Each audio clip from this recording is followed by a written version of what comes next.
Boa noite mais uma vez a todos. Aberta mais uma loja, a Yoga, e eu passo a palavra então para a vossa eminência, Dom Marcelo Vicente, arcebispo da Igreja Católica Liberal.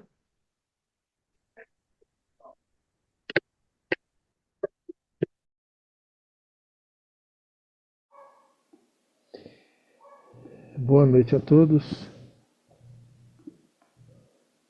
Bem-vindos a mais uma palestra da loja Teosófica Raja Yoga.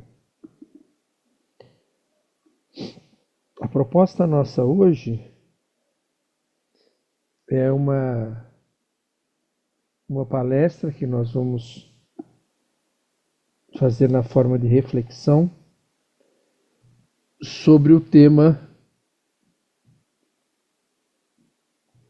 Os Caminhos da Salvação.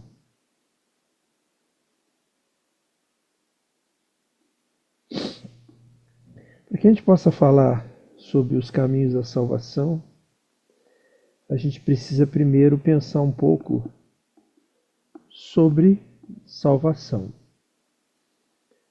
Acredito que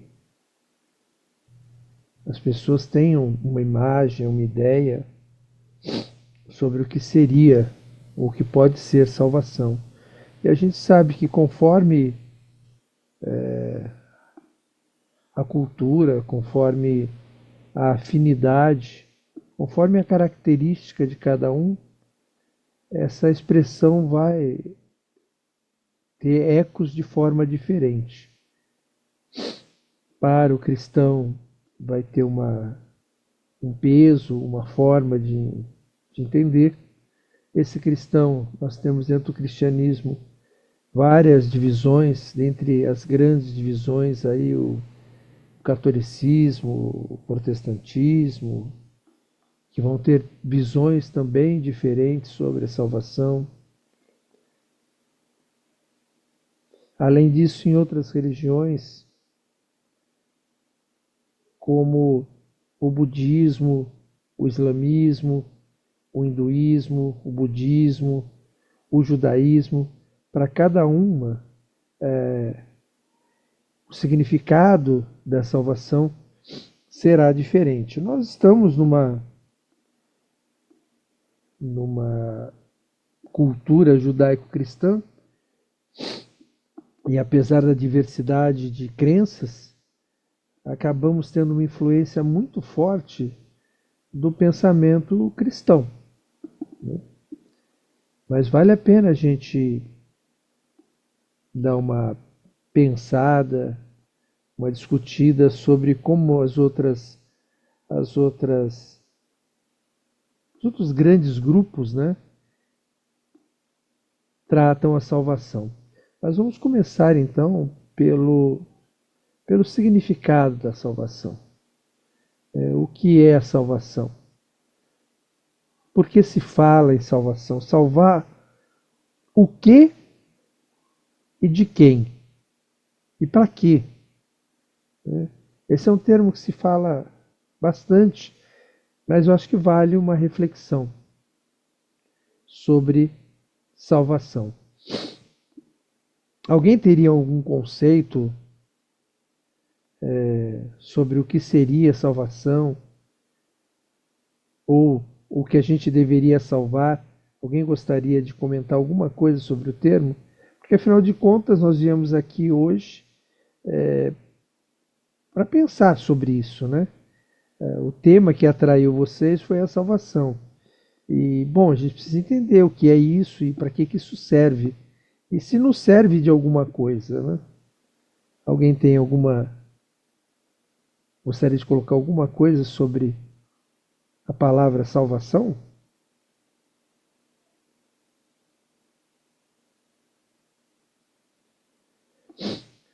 Para nós, da nossa cultura aí judaico-cristã, a gente pode dizer que esse termo, pelo menos em português, salvação, a gente pode pensar em duas origens dele, né?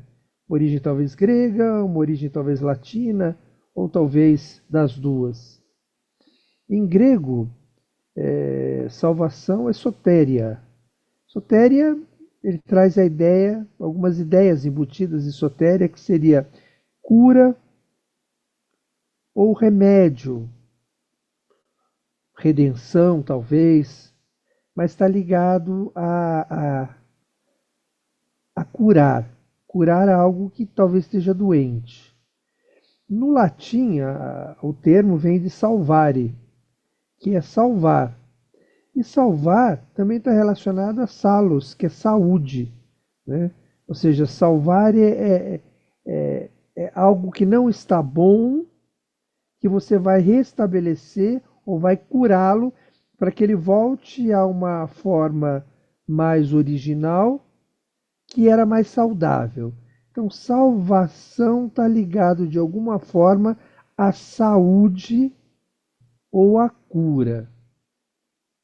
Então, significa salvar alguém, é alguém que está doente, está com uma espécie de doença e tirar essa doença, né? Tirá-la disso. E esse contexto também em cada religião vai ter uma forma, né?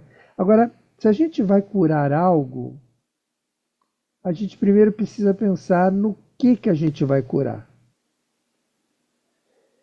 Bom, vai curar a pessoa, né? Mas, bom, a pessoa, o que é a pessoa? De acordo com diversos autores que foram ou que ainda são membros da Sociedade Teosófica, se tem uma maneira de representar o que seria o homem, que seria algo bastante complexo.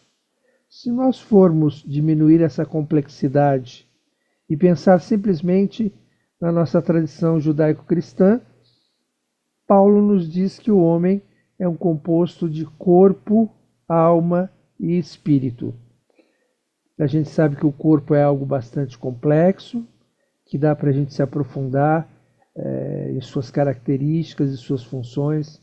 A gente sabe que a alma também é algo bastante complexo, que a gente também pode se aprofundar para compreender melhor as suas características e funções, assim como o espírito.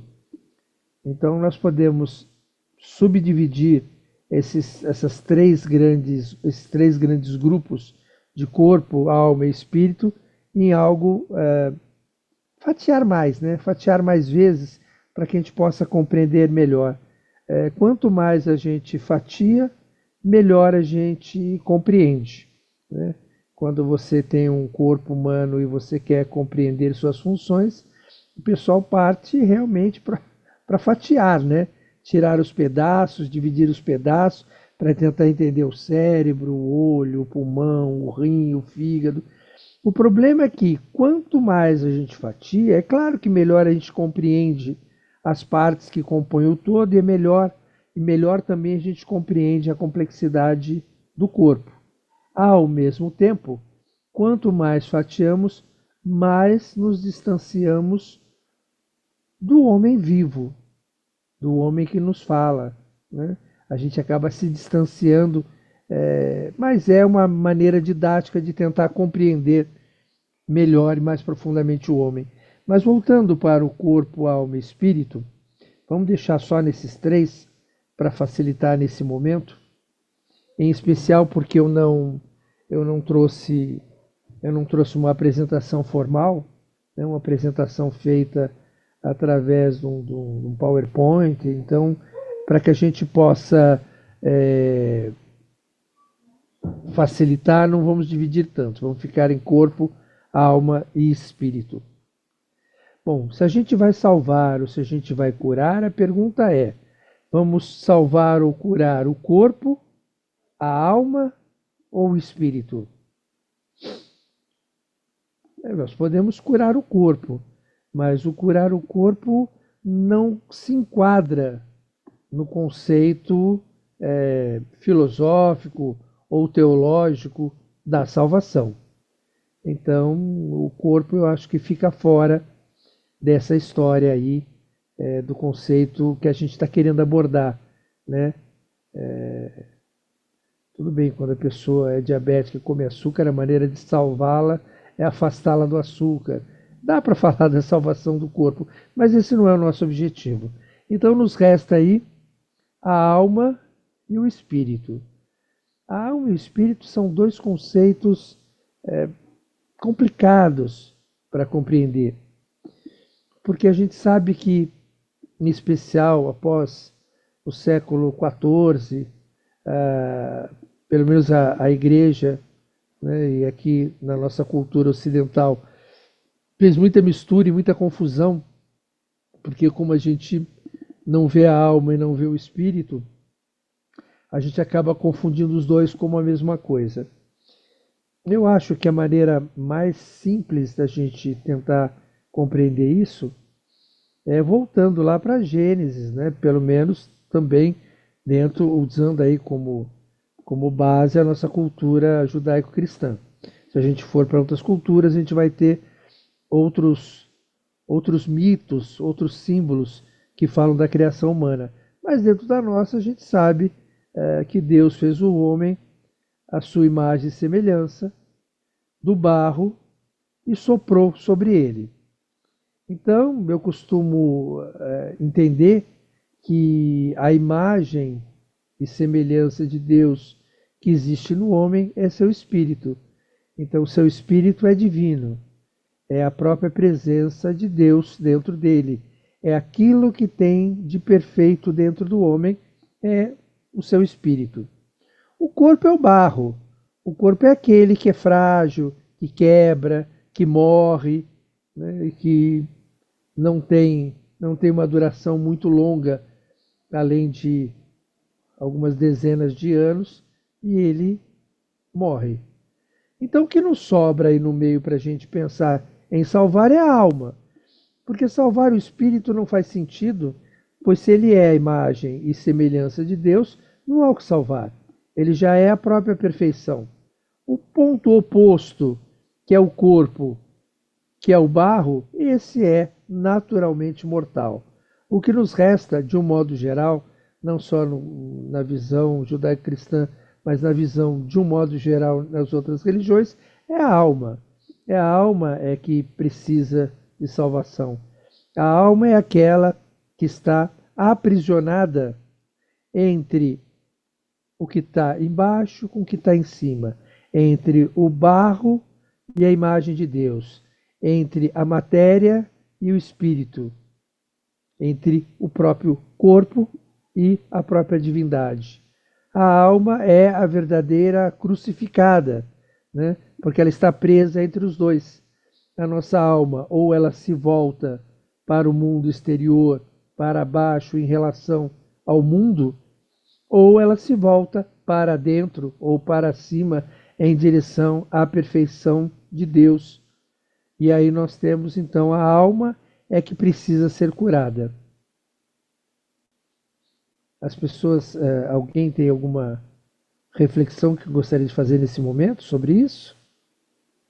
Ou sobre essa forma de colocar?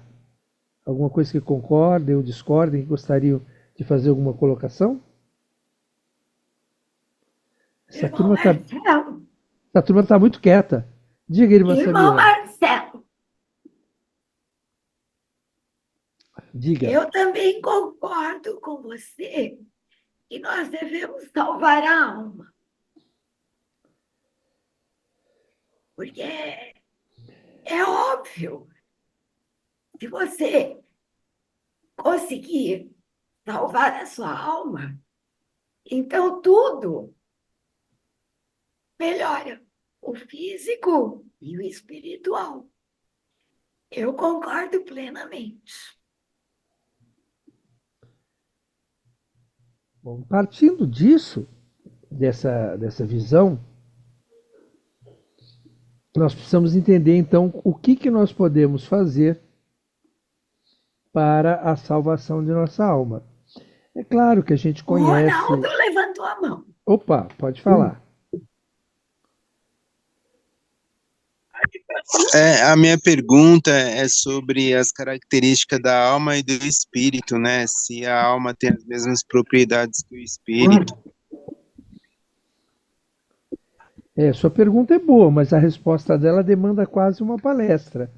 É, a gente imagina, ainda nessa forma de ver que nós temos um corpo, uma alma e um espírito, onde o corpo é a parte mais densa e o espírito a parte mais sutil, a gente pode dividir também o corpo da sua parte mais densa até a sua parte mais sutil, a alma da mesma forma e o espírito da mesma forma. Quando a gente fala nas características do espírito, é muito difícil falar sobre as características do espírito, porque se ele é a imagem e semelhança de Deus, e Deus se manifesta não só dentro do cristianismo, mas se manifesta na maioria das religiões, ele se manifesta no mundo nosso, né? Não no mundo dele. No mundo nosso, ele se projeta de forma tríplice, que a gente costuma dizer como Pai, Filho e Espírito Santo, e essa história de Pai, Filho e Espírito Santo, nós poderíamos adaptá-la para qualquer outra trindade que você conheça, na medida que seja a manifestação de Deus. A gente pode dizer que as grandes características do Espírito é a manifestação do poder do Pai, a manifestação do poder do Filho e a manifestação do Espírito Santo. Isso enquanto imagem e semelhança de Deus.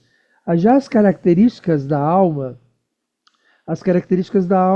que está entre o corpo e o espírito, ela tem características relacionadas com estas três características do espírito, agora projetadas num nível mais inferior.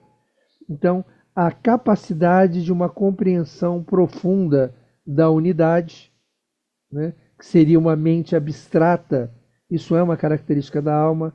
A capacidade da vivência ou da percepção profunda entre você e o outro, que é a percepção da unidade, que está ligado aí à manifestação do próprio Cristo, que é aquele que representa o ungido, onde você pode, através da sua alma, se sentir uno com todos os outros e com todas as outras coisas, que se manifesta como uma espécie de intuição, mas não intuição no sentido fantasioso de perceber o número da Mega Sena.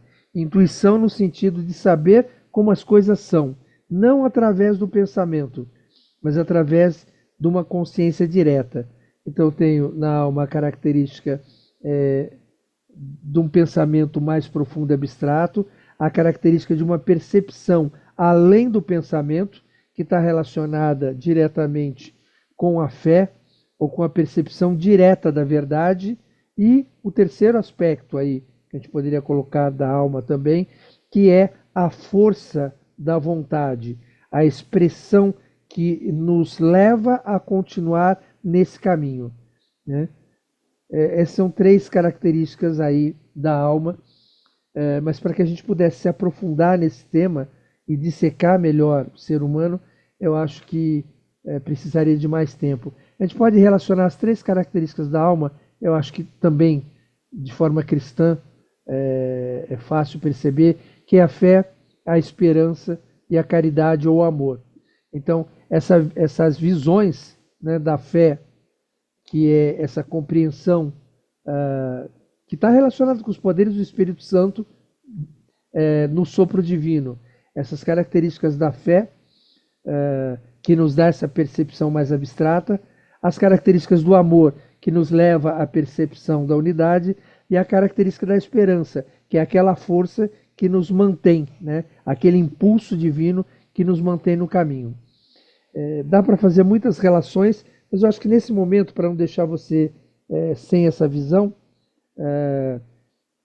fica aí uma passagem leve, rápida, sobre a questão da alma e do espírito. Uma representando o próprio poder, né? O poder em si da própria divindade, que é latente no próprio homem, e o outro a manifestação desse poder no homem, que faz com que o homem haja. Tudo isso vai gerar um impulso no corpo, né? O impulso da mente abstrata no corpo é a mente concreta ou a mente racional ah, que coleta informações e pensa. Da mesma forma que esse aspecto do amor e da caridade na alma, ela vai se manifestar no homem como aquela capacidade de sentir, né? Tudo bem que essa mente concreta está voltada para fora, essa parte de sentimento ou sensação está voltado para fora, recebe os impulsos através dos sentidos, e essa parte do impulso da esperança reflete em nós como a própria vida, né, do corpo, que mantém o corpo vivo, né, que acaba se manifestando em nós através da energia que circula em nosso corpo, a energia nervosa, a energia vital. Então você vê que parece que vai rebatendo, né? Aquele poder espiritual, ele vem para a alma com uma característica mais latente, e depois ela se manifesta no corpo com uma característica mais voltada para fora. E isso tudo, essa compreensão mais profunda de como é o homem, nos ajuda na compreensão do qual é a nossa doença e qual é a possibilidade da nossa salvação. Então, a compreensão dessa natureza humana eu acho fundamental. Mas hoje nós estamos tocando aqui de uma maneira muito mais simples, focando só como corpo, alma e espírito, em que a alma ela tem uma doença, ela tem um problema, e esse problema precisa ser resolvido, a gente precisa curar essa alma. A gente está entendendo que a salvação é o restabelecimento da verdadeira natureza humana, ou restabelecimento da natureza da alma humana. A alma humana ela está perdida, né? A alma humana a gente fala dela como se fosse algo que não somos nós. E esse é um dos problemas que a gente tem para entender. Quando a gente fala salvação da alma, a alma é uma coisa e eu sou outra. Infelizmente, isso é a mais pura verdade. Isso é a mais pura verdade. Para nós, eu, Marcelo, sou uma coisa e a minha alma é outra. Esse é o primeiro erro que a gente tem, né? Nós nos identificamos com essa parte inferior, nos identificamos com o corpo e, consequentemente, não nos identificamos com a alma. Nós vivemos no mundo como se fôssemos aquilo que nós achamos que somos, né? Sou uma pessoa que foi formada, fez matemática, fez teologia, estudou cibersegurança, tem um emprego, tem uma família, cuida da sua família, cuida do seu emprego, tem uma igreja, cuida da sua igreja. E é essa parte no qual nos identificamos que é a parte que é menos importante, que é a parte que vai morrer, que é a parte que dela não sobrará nada. Talvez uma lembrança na alma. A alma é o verdadeiro homem. Então, quando a gente fala da alma como se a alma fosse algo que não somos nós, quando eu falo da salvação da alma, a alma é que tem que ser salva, é como se eu não precisasse ser salvo, porque eu não sou a alma. Então, esse é o primeiro problema que nós temos, que é a nossa identificação com as coisas do mundo, ao invés da nossa percepção mais profunda que somos nós mesmos. Porque, em verdade, o nosso centro é a própria alma. O nosso corpo é como a nossa alma se manifesta no mundo. E o nosso espírito é aquilo que a nossa alma busca. A nossa alma busca a bem-aventurança, a paz ou a unidade no espírito. Mas, na prática, ela está voltada para fora e se manifesta através do corpo. E o pior de tudo, ela esquece a própria identidade e se identifica com o corpo. Essa questão é um ponto fundamental para que a gente trate de um outro assunto que também não é objetivo dessa palestra, que é a questão da reencarnação. Se há tanta discussão sobre o assunto, em especial, né, no mundo ocidental. A gente sabe muito bem que a forma com que as pessoas aprendem ou compreendem as coisas é gradativa, através de vários caminhos, de várias escolas, de várias reflexões, como nós estamos fazendo hoje, vai levando a uma percepção diferente das coisas, até que um dia a gente possa ter uma compreensão mais completa. E, em especial aqui no Ocidente, a nossa compreensão de reencarnação é uma compreensão através dos estudos e das proposições de Allan Kardec. Não adianta, nós estamos impregnados com essa visão. Às vezes, alguns têm uma visão mais oriental, ligada ao hinduísmo ou ao budismo, e aí tem uma visão um pouco diferente. Mas a verdade é que, na maioria dos casos, a gente reveste essa cultura reencarnacionista que nós temos por uma forte influência do espiritismo europeu. A gente pega e transveste ela com uma visão hindu, né? E aí a gente fala do que a gente já conhece ou acha que conhece com uma visão hindu e distorce, né, a visão hindu, distorce a visão budista ao nosso bel prazer, fantasiando um pouco esse assunto. Porque a visão que da reencarnação que se tem de um modo geral é que nós morremos e nós reencarnamos. Mas o problema é que esse nós, ao invés de estar focado, novamente, como eu falei agora há pouco, ao invés de estar focado na nossa verdadeira realidade, que é a alma, a gente está focado na nossa personalidade. Então, em cima disso, é natural que eu pense que eu, Marcelo, morro e que eu, Marcelo, vou voltar. E aí você tem a grande discussão entre algumas religiões dizendo não, o Marcelo, quando morrer, ele não vai voltar, o Marcelo não reencarna mais. E aí você tem os orientais dizendo, existe algo em você, que é a sua verdadeira natureza, que morre e retorna e volta a mergulhar na matéria. Parece que é contraditório, mas eles estão falando de coisas diferentes. A alma, sim, ela vem de tempos em tempos e mergulha na matéria. E assim dizem várias religiões, e inclusive parte do cristianismo até mais ou menos os séculos V, VI, né? Orígenes, por exemplo, trata muito desse assunto, essa visão do retorno da alma, não da personalidade. Mas, de uma maneira superficial, a nossa visão de reencarnação, de um modo geral, é eu morro, eu volto. É uma visão egocêntrica, é uma visão que está focada ainda no reforço da existência e da persistência da divisão, da separação, onde a gente insiste em considerar que nós, que somos um nada, como personalidade, né?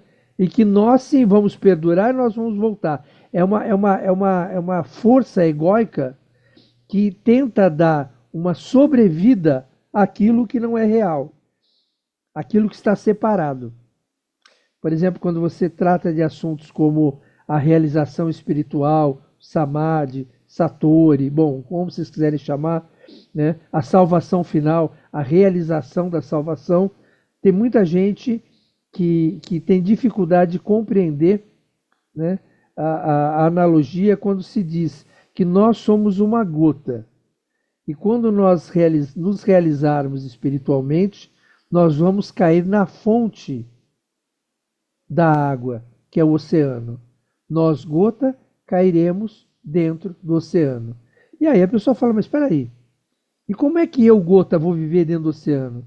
Eu vou perder a gota, eu não vou ser mais gota. Então, você não vai ser mais gota. Na realidade, você nunca foi gota. Quando você cai no oceano, você deixa de ser gota e você passa a ser o oceano. A nossa visão é separatista. Eu, como gota, quero estar dentro do oceano, mas eu quero saber que eu sou gota. Eu quero me manter separado. Então, essa visão de se manter separado é que nos afasta da salvação ou nos afasta do caminho final, que é a perda, a completa perda da ilusão da separatividade, a completa perda da identificação com aquilo que está separado, a identificação com as coisas do mundo, com a multiplicidade das coisas do mundo, né? Com os enganos que os órgãos dos sentidos nos trazem, que afetam a nossa compreensão profunda do mundo.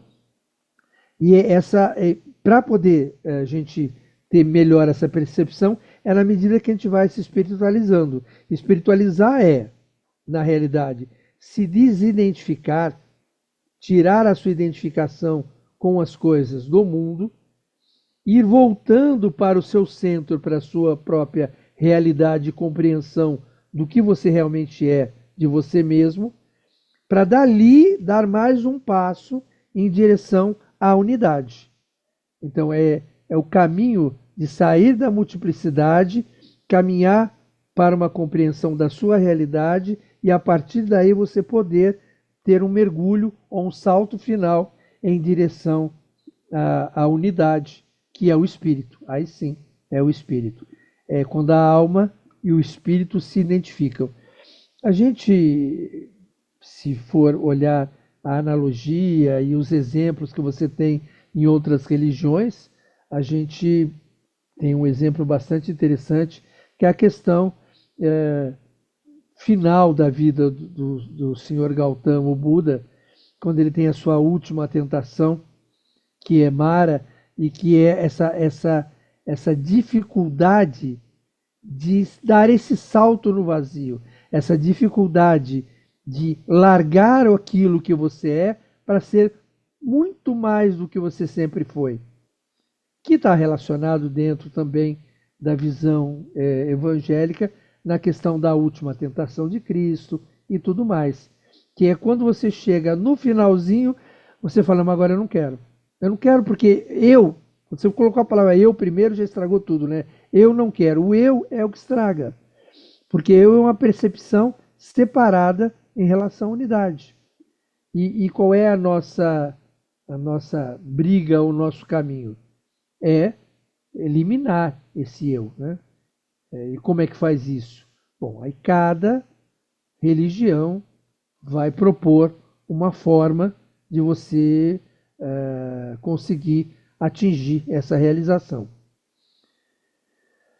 Cada uma tem a sua forma, mas no fundo, há uma certa semelhança, né? Dentro do cristianismo. Dentro do cristianismo você vai ter a questão da adesão ou a sua ligação com alguma igreja. Essa ligação é feita através do batismo e a partir do batismo é considerado dentro do cristianismo o primeiro passo na direção da salvação. Depois você tem a compreensão dos pecados. Os pecados são pecado, inclusive, vem de uma palavra grega chamada amartia, que significa desvio, né? O pecador é o desviado, porque você tem um alvo, você tem uma meta a atingir, você tem um objetivo a alcançar. Se você não está indo na direção daquele objetivo, como uma flecha atirada em relação ao alvo, se você não está indo naquela direção, você está se desviando. E o desviar é pecado. E nesse sentido, a forma de eliminar o pecado é, em primeiro lugar, pelo arrependimento. Então, pelo batismo se adere à igreja. Pelo arrependimento, a gente se elimina o pecado.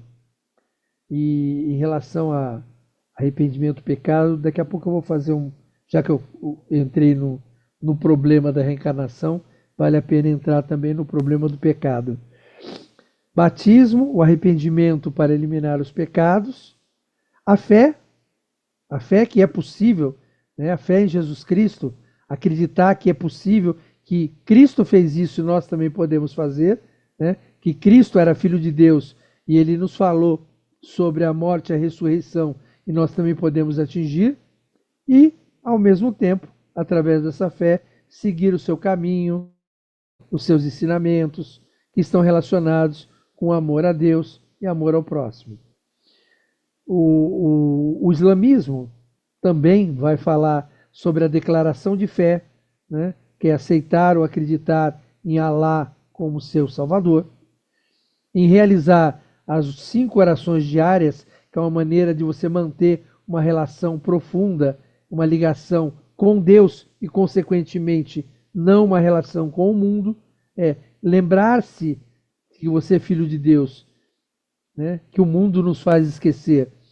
A caridade, que é forte dentro do islamismo, que é a questão de dar esmolas, a postura e algumas obrigações religiosas que tem. No caso do islamismo, você tem 2 grandes obrigações aí, que é o jejum em certas épocas do ano e uma peregrinação a Meca, pelo menos uma vez durante a vida, mas isso é um caminho muito parecido com o que a gente colocou anteriormente. O hinduísmo tem vários caminhos, né? A gente sabe que existe dentro do hinduísmo 6 grandes escolas, e essas 6 grandes escolas, ou darshanas, elas acabam propondo de uma forma ou de outra algo que hoje nós reunimos ou resumimos em 4 grandes caminhos, né?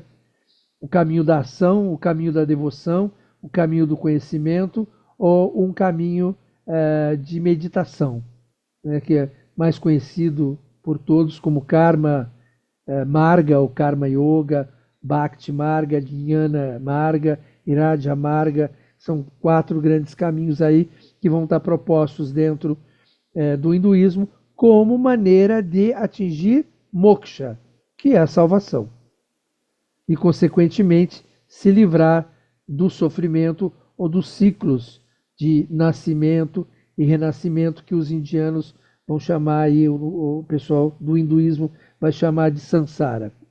O budismo, que não é uma visão ortodoxa dentro da Índia, né? A Índia você tem a visão mais ortodoxa com 6 caminhos, e o budismo é uma visão heterodoxa. Dentro do budismo, ele vai sugerir a compreensão, né, da dor, que nos leva, aí é o que ele chama de nobre caminho óctuplo, os 8 caminhos, né?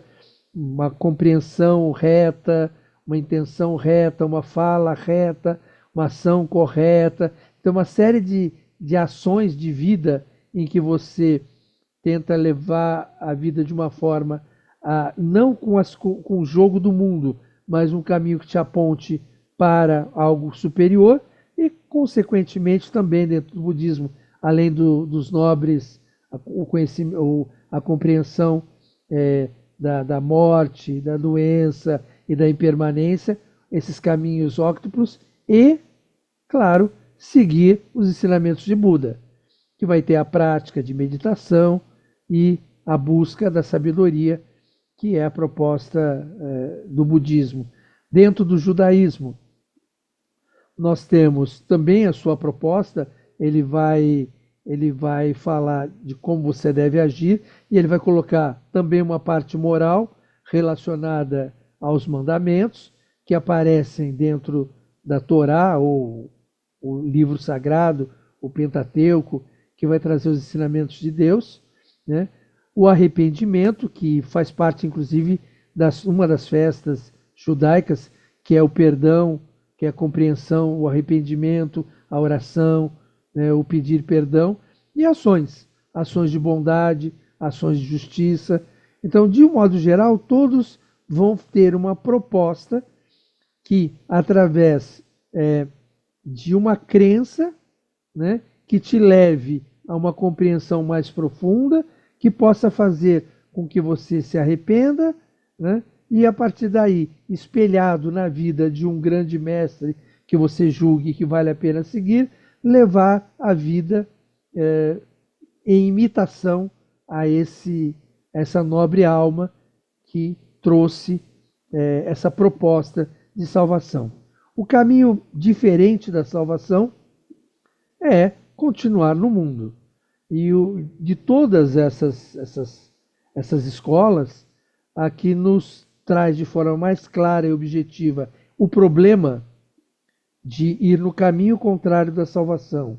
O problema de abandonar a salvação é fazer parte das regras do jogo do mundo, onde tudo que começa tem um fim, tudo que nasce morre, que nós nascemos, vivemos e vamos morrer, em que nada do mundo que a gente faça a gente pode levar, né?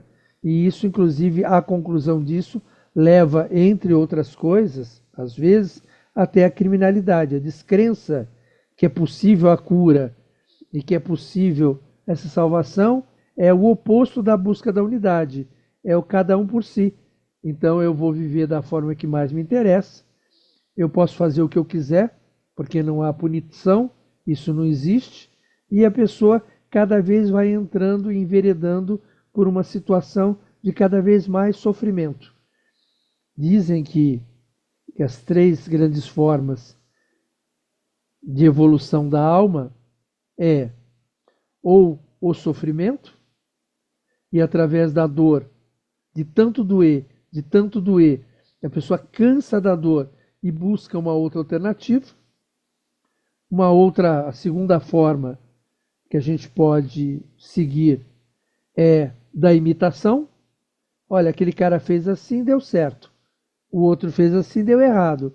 Bom, então eu vou imitar, vou fazer igual aquele que fez que deu certo, porque pode ser que dê certo para mim.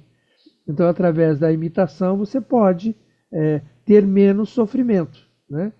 E a imitação, você pode imitar a vida, né, que está relacionado de alguma forma ao seguir, né, um grande mestre, que é imitar, ou mesmo um santo, tanto faz, imitar a vida dessa pessoa de forma que você possa sofrer menos. E a terceira forma é a da compreensão, que muito provavelmente é a forma que todos que estão aqui estão buscando. É tentar entender o que eu faço para sofrer menos, o que eu faço para me livrar da impermanência do mundo, o que eu faço, né, para poder ter a vida eterna. Porque eu vou morrer e vou perder tudo. Como é que eu posso ir numa direção contrária disso? E isso, de qualquer forma, está relacionado com a salvação. Isso é a salvação, que é esse restabelecimento, né?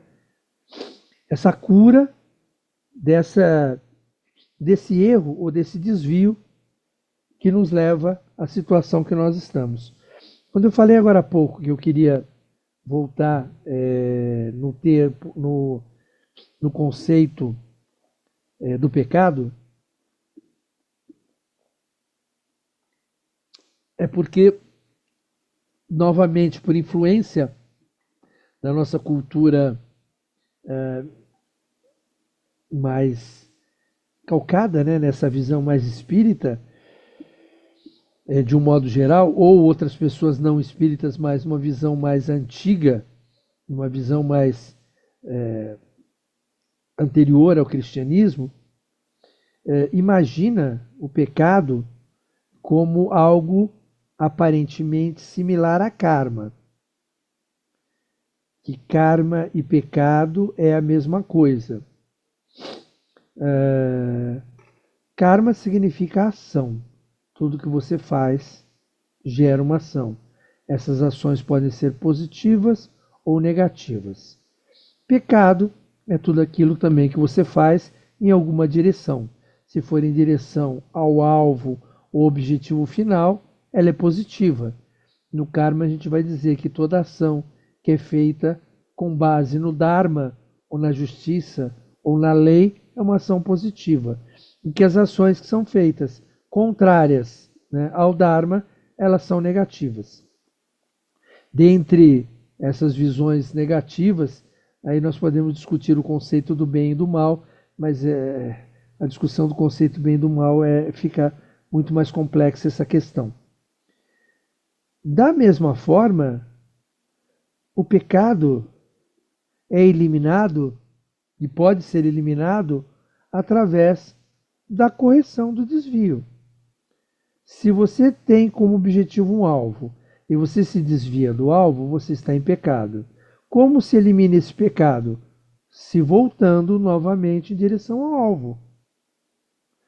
Com o karma, se você tem um karma negativo, porque você faz algo, ações que você faz que te trazem desvios ou te afastam do Dharma ou do objetivo final.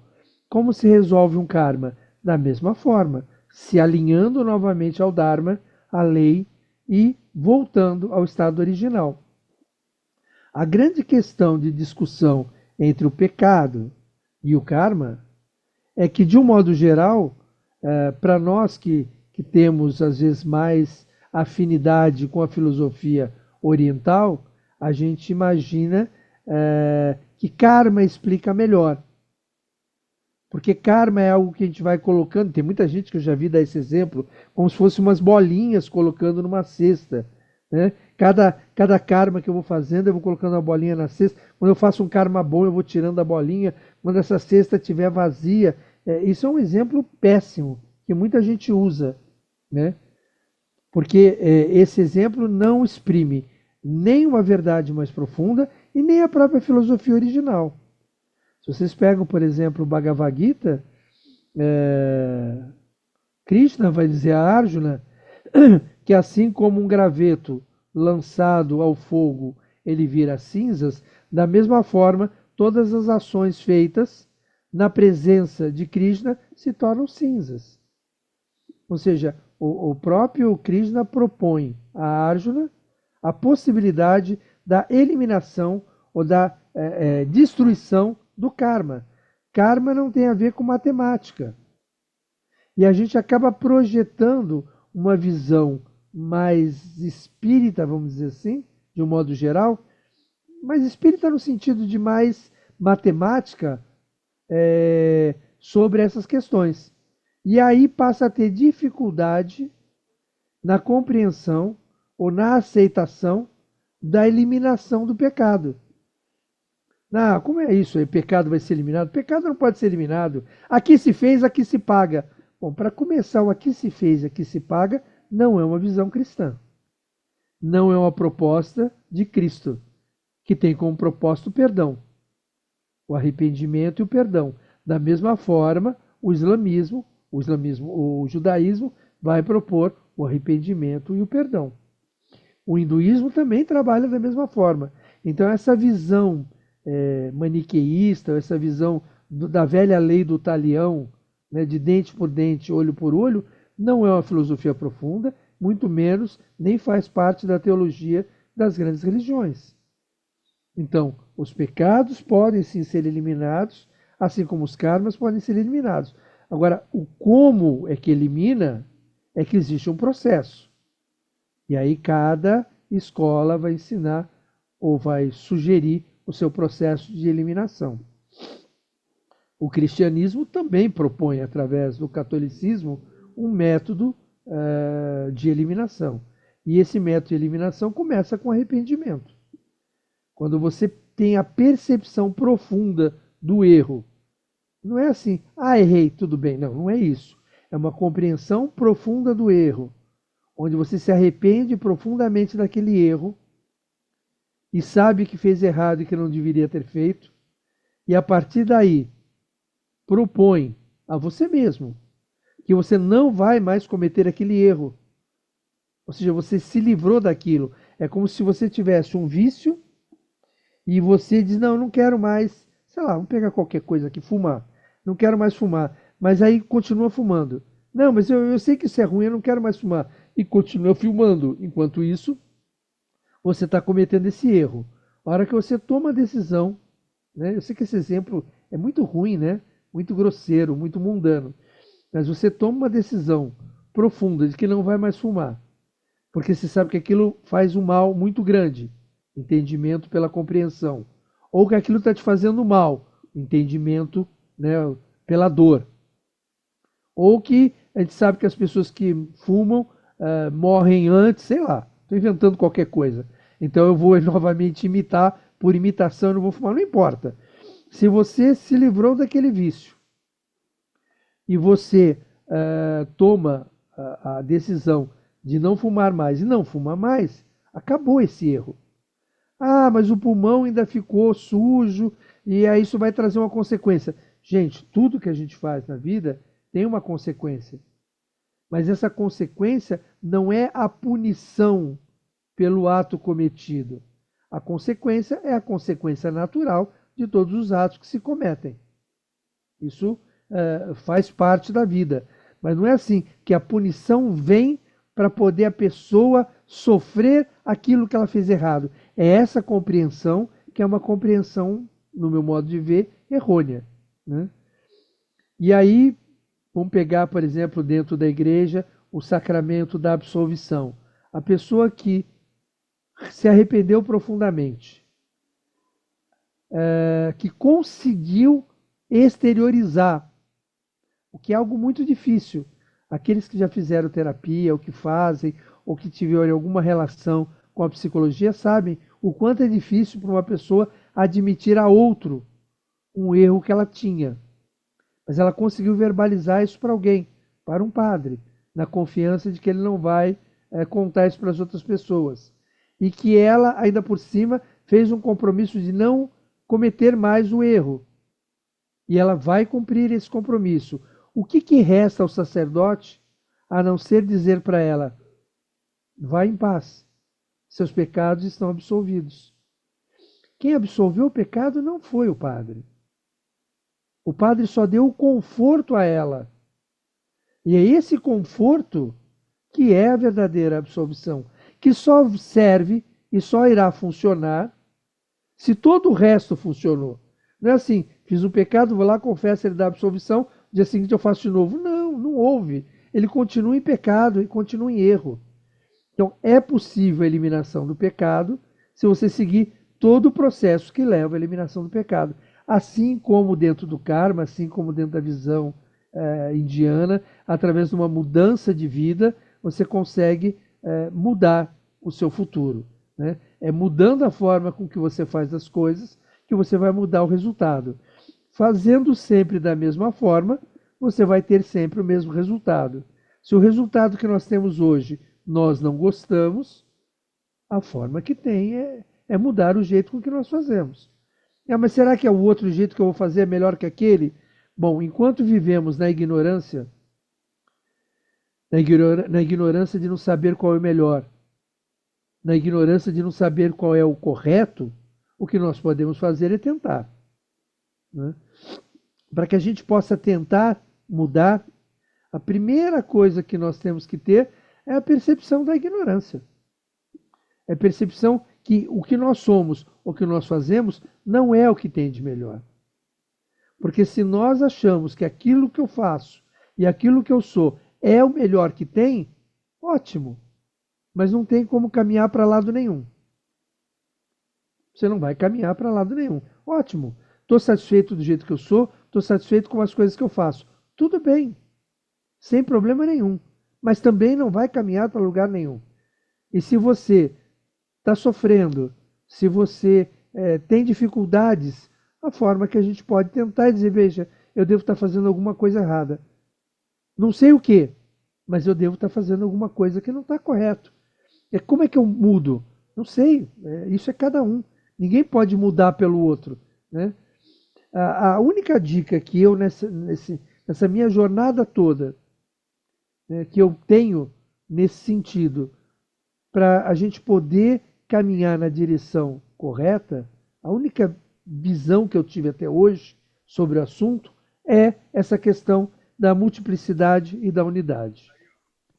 Tudo aquilo que leva à divisão deve estar no caminho errado, porque a divisão leva à multiplicidade. Tudo aquilo que leva na direção da unidade ou da união me parece melhor, porque me parece que está mais relacionado com o grande objetivo final, que é atingir a unidade. Então, se eu fizer isso aqui, eu vou agregar ou eu vou separar? Se eu fizer essa proposta, eu vou dividir ou eu vou unir? Quer dizer, com essa visão é que eu tenho tentado caminhar na direção que pode ser que seja correta, pelo menos eu espero que assim seja, né? No sentido de tentar compreender se aquilo que eu estou fazendo, ou se aquilo que eu faço, ele leva em que direção, né? Falar mal das pessoas, isso junta ou isso divide, né? Ajudar alguém, né, de uma forma verdadeira e profunda, isso cria divisão ou isso cria união? Quer dizer, isso está mais relacionado com o amor, porque o amor é aquela força que é capaz de transformar dois em um só, não é isso? Lao Tse dizia que o amor é a harmonia, mesmo na discórdia. Ou seja, quando há pensando no yin e yang, né? Quando você vê que há uma harmonia, que há uma conexão e que parece que as coisas se encaixam, né? Ou seja, quando dois caminham na direção de um só, isso me parece que é mais divino, né? Se Deus é amor e o amor é aquilo que transforma a multiplicidade na unidade, então esse caminho me parece um caminho mais apropriado para a gente acertar, para a gente tentar acertar. Porque a verdade é que nós estamos em maus lençóis, né? Nós estamos aqui no mundo, vivendo no mundo, iludido pelo mundo, e o mundo é uma ilusão maravilhosa, né? Tem cores, tem cheiros, tem sabores, tem prazeres. O mundo é algo fantástico. Nos chama em direção a ele com muita força. E a gente se encanta e é levado. Os cristãos propõem, né, de um modo geral, que se ore todos os dias, né? Algumas escolas iniciáticas propõem que se ore todo dia às 6 da tarde, os muçulmanos oram 5 vezes por dia, outros pedem para que se faça uma oração ao acordar, faça uma oração no meio do dia e faça uma oração no final do dia. Na realidade, todas essas orações servem para nos afastar um pouquinho do mundo, para talvez a gente possa lembrar que nós somos algo além do mundo, que existe uma força superior a tudo isso, uma força maior, uma força de coesão, uma força de unidade, que ela sim, ela é imortal, ela é indivisível, ela é eterna, né? Ela é tudo que não tem no mundo. Isso tudo pode ser uma grande fantasia, mas isso tudo pode ser verdade. Nós temos que nos questionar o tempo todo. Bom, se for uma grande fantasia, nós não nos veremos nunca mais. Se for uma verdade, eu acho que nós nos veremos novamente, né? Se não nos próximas centenas de anos, mas algum dia nos reencontraremos e talvez algum dia nós tenhamos a percepção de que nós acertamos. Existe sim algo de superior. A ideia da existência de Deus, que é uma ideia que foi discutida por muitos filósofos e que eu acho, na minha concepção, impossível de ser provada, é porque o conceito profundo de Deus é completamente diferente de tudo aquilo que existe. Tanto que, teologicamente, a gente vai dizer que a percepção da existência de Deus é uma percepção que é fundamentada numa força que vem da alma. Por quê? Porque nada no mundo nos sugere essa existência desse algo que é diferente do mundo e que não está no mundo. Pela negação do mundo, poderíamos talvez chegar à conclusão da existência de Deus, negando tudo que nós conhecemos. Mas se nós temos dentro de nós essa percepção, é uma percepção que não vem de fora, é uma percepção que vem de dentro. É uma percepção que vem a partir da alma, que existe algo diferente de tudo aquilo que eu vejo. Quem tem essa percepção interna, ela existe não baseado num raciocínio externo. Não dá para me chegar para uma pessoa e dizer, olha, eu vou provar para você que Deus existe e você vai passar a acreditar em Deus. Não vai rolar, não vai acontecer. De fora para dentro não se coloca Deus em ninguém. A pessoa chega a essa conclusão através da sua vida, através das suas experiências, através da sua vivência, você tem uma percepção da existência da alma, você tem uma percepção da existência de Deus, a percepção de uma força, mas essa percepção vem de dentro para fora. Ela nasce em você. E eu ouso dizer que essa percepção vem da alma. Ela vem desse algo que eu não vejo, né? Deus é aquele que eu não vejo, a alma, eu não sei o que é isso, também não vejo. Então, quem sabe esse que eu não vejo colocou aquele que eu não vejo dentro do meu pensamento. Talvez, talvez. Mas essa é a aposta, né? Essa é a aposta. E quem não apostar nisso, qual o problema? Não tem problema nenhum. As pessoas apostam como querem, né? Como a gente sempre diz, o plantio é livre. Todos podem plantar como quiserem. E a gente sabe que a colheita ela vai acontecer. Então nós estamos apostando num plantio na esperança. E aí novamente temos a esperança, que é um impulso da alma, na esperança de conquistar esse estado de salvação. E um dia, talvez, poder dizer, né? Como diz aquele velho provérbio, eu sou aquele em que o fogo não queima, que a água não molha e que o vento não pode secar. Eu estou no mundo, mas não sou do mundo. Consegui se centrar dentro desse algo superior. Eu acho que esse é o grande objetivo da salvação. E os caminhos que nos levam à salvação são diversos. São diversos, né?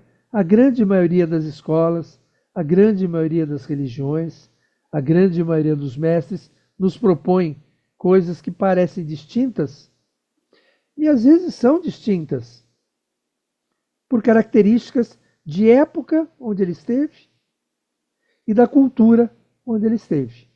Mas, desconsiderando isso, os caminhos são parecidos. Para nós, ocidentais, às vezes de uma cultura judaico-cristã, nos é, ou seria, né, mais familiar que a gente seguisse esse caminho, que é o caminho que eu sigo, que é do cristianismo. Mas cada um tem uma história, cada uma tem uma vivência. Eu passei por muitas escolas antes de retornar ao cristianismo, porque eu não compreendia certas coisas, né? Eu olhava para o cristianismo e não entendia aquilo, e me parecia absurdo. E eu fui passando por várias escolas, vários grupos, durante muito tempo, até que um dia, ao retornar ao cristianismo, eu passei a entender. E aí eu compreendi que o problema nunca esteve no cristianismo. O problema estava na minha compreensão. Eu, quando olhava, eu não entendia e eu rejeitava. E eu fui procurando em outros lugares. E nessa minha jornada, em cada lugar eu aprendi um pouco. O que significa aprendi um pouco? Meus olhos foram se abrindo. E os olhos nada mais são do que a janela da alma. Na medida que os olhos foram se abrindo, eu comecei a perceber o quão bom ou quão bonito era o cristianismo e o quão bom e o quão bonito é todas as religiões, porque todas elas têm a mesma proposta. O que muda de uma para outra é tão somente a linguagem de comunicação, porque a raiz por trás disso tudo é a mesma. E é essa raiz que por trás disso tudo que é a mesma, que nós, né, membros da Sociedade Teosófica, costumamos chamar de teosofia. Teosofia como a raiz, a pedra angular, né, que é a salvação. Blavatsky, quando fala de teosofia, ela nos explica que teosofia é a percepção da verdade divina de forma direta. Ela usa o significado de teosofia com o mesmo significado de samadhi, de satori ou de revelação. É a possibilidade do homem atingir esse estado de perfeição. E esse estado de perfeição, ele é o mesmo para todos os seres humanos, em todas as épocas, em todos os lugares. É por isso que esse tipo de reflexão, onde a gente pode ter essa percepção ou aumentar a nossa percepção da unidade de todas as coisas, nos possibilita um ampliar da nossa visão e, consequentemente, um desabrochar da alma. Não sei se eu atingi o meu objetivo em falar sobre os caminhos da salvação, e então fico aí aberto para dúvidas, ideias, perguntas, reflexão, comentários. Aqueles que quiserem fazer, podem fazê-lo. Gratidão, dona Marcela. Excelente palestra. Precisamos refletir um pouquinho.